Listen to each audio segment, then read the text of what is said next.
For more than 200 years, we Owens women have been blamed for everything that has ever gone wrong in this Hang town. on to your husbands, girls. Adder's fork and blindworm's sting. Barbados lime is just little. She was a witch. I know this sounds really strange, but I don't think I can lie to Little him. mugwort will fix that right up. Never gets picked because everybody knows she's different.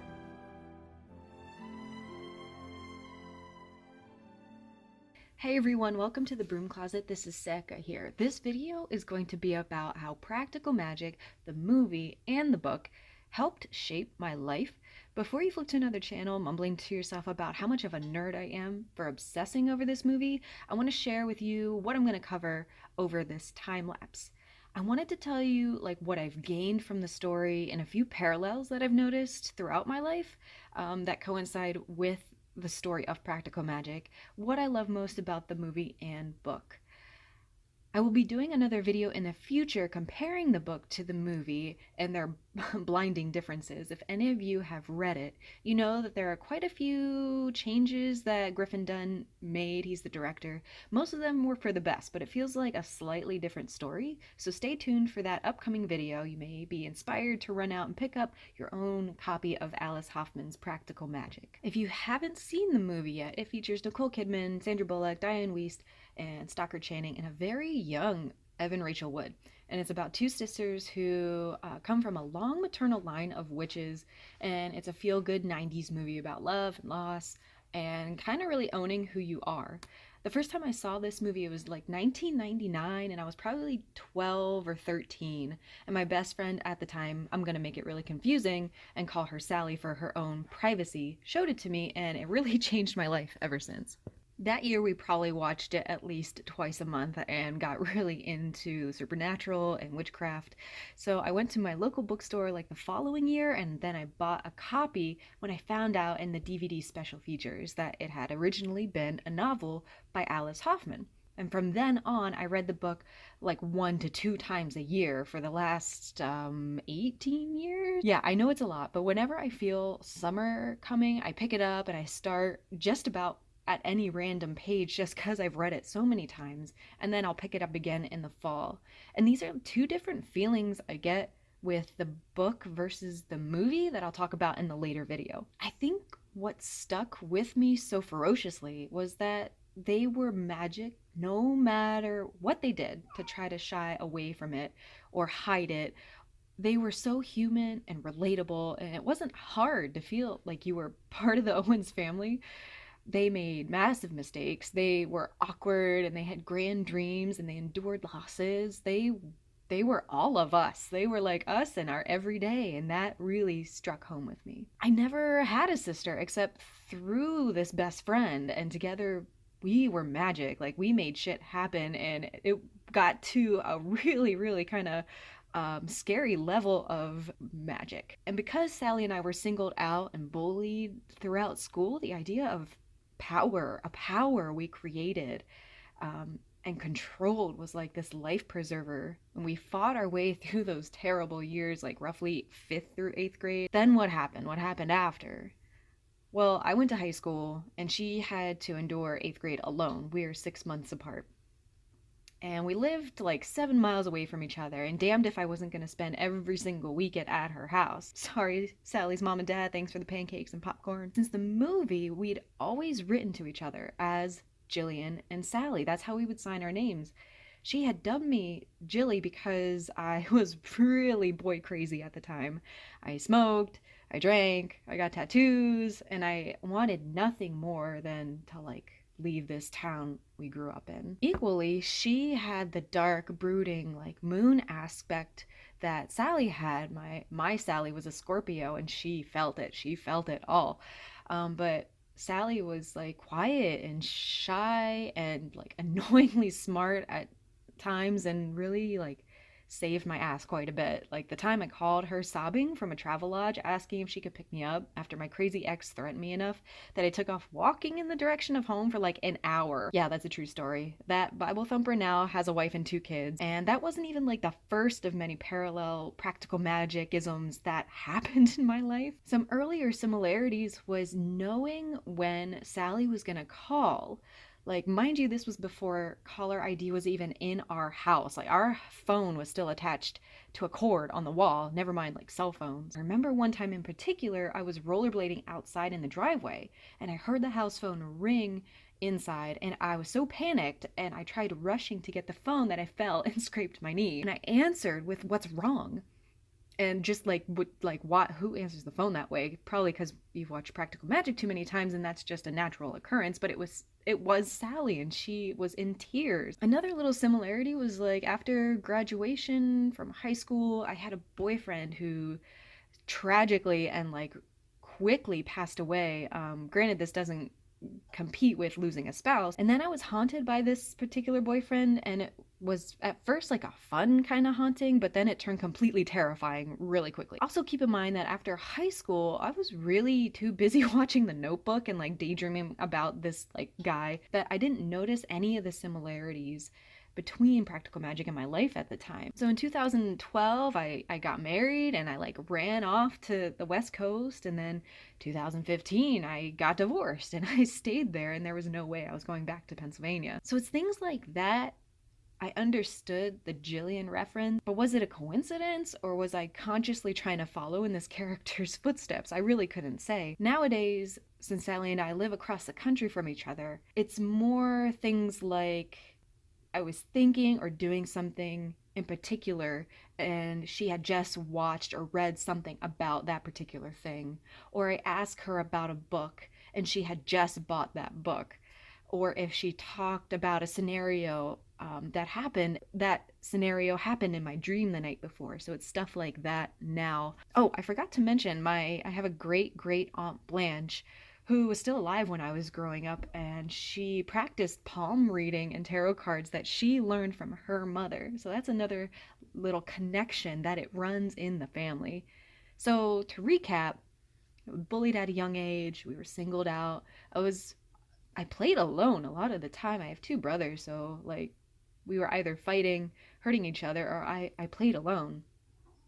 Sally and I felt like we were the only ones who... That's Loki.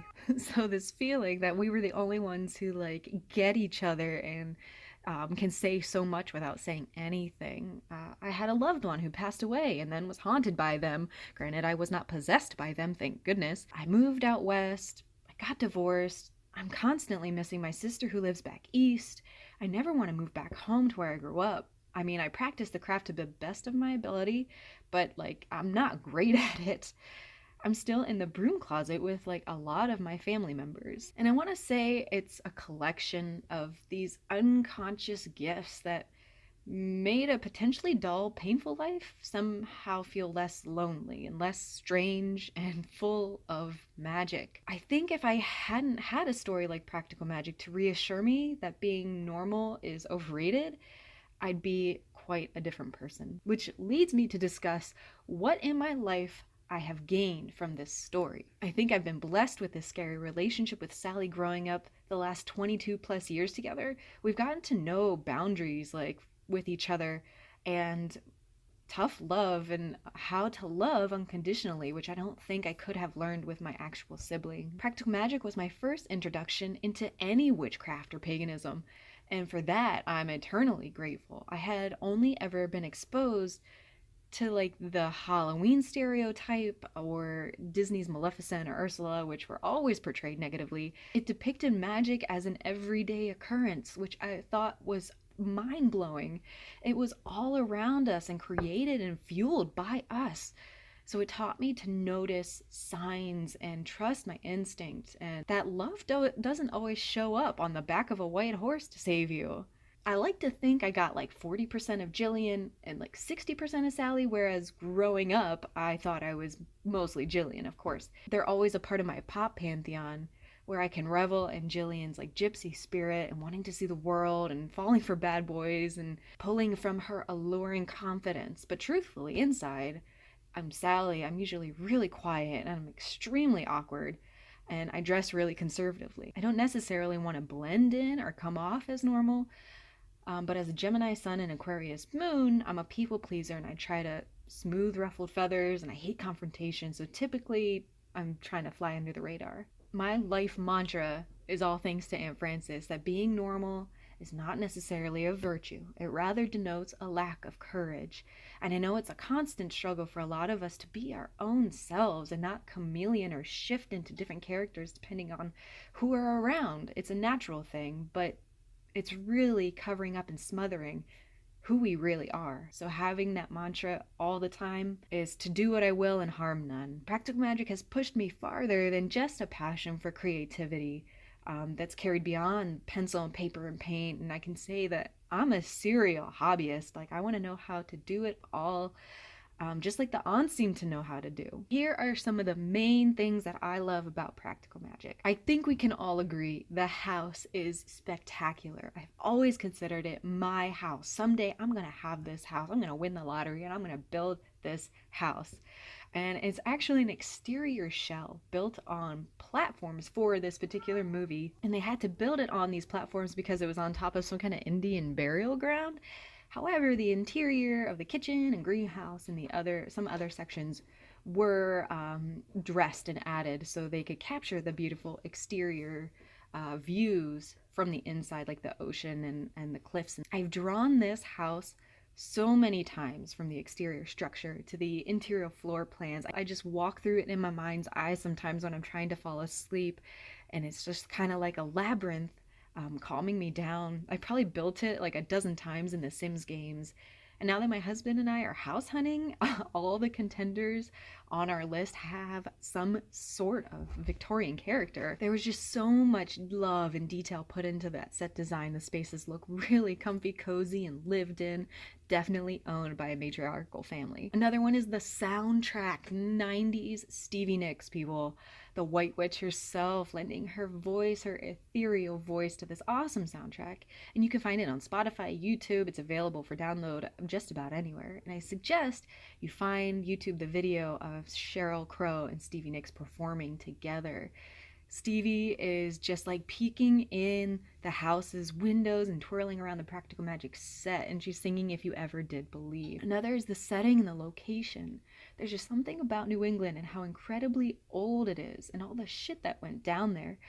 And before I even saw Practical Magic, I was pretty obsessed with Gilmore Girls, which also takes place in New England. And after seeing Practical Magic, it just amplified it. And I'd visit my grandmother once or twice every year. And when we crossed the state lines, I just felt tapped in. I was giddy and I felt electric. I wish I could explain it. Another thing I love about this movie is the time period. I love that it takes place before cell phones, before computers. You don't see the girls logging into Google or FaceTiming each other. It was an age of writing letters and sending them through the post and waiting a few weeks before hearing back, if you heard back at all. Trusting your instincts and connecting with people face to face.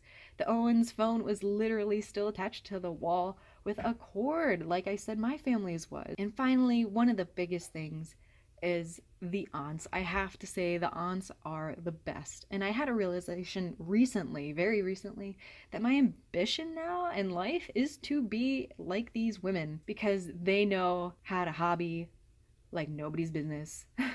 The aunts know how to hobby. They are spinning wool, they're weaving, they're candle making, they're baking and gardening, and they play board games out on the patio, and they're drinking and spell casting and soap making, and they are just Pinterest life goals. Seriously, they are Renaissance women. Number 2 for the aunts is they stopped giving a fuck like a long time ago. Number 3, they fell in love whenever they could, and they encouraged others to do so. And that's all our world needs, is just a little more love. And the last lines of the movie, to fall in love whenever you can, has different meanings for different people. I believe it's allowing yourself to open up to the gift of love, whether it's romantic love, friendship love, or love of yourself. Giving yourself permission to feel that joy from another, or from an experience with the potency of you're all in. So if you could, think about it a little and share if this movie has touched your life like it's touched mine, or if there is another movie that's done so in this way. I want to thank you all for joining me and encourage you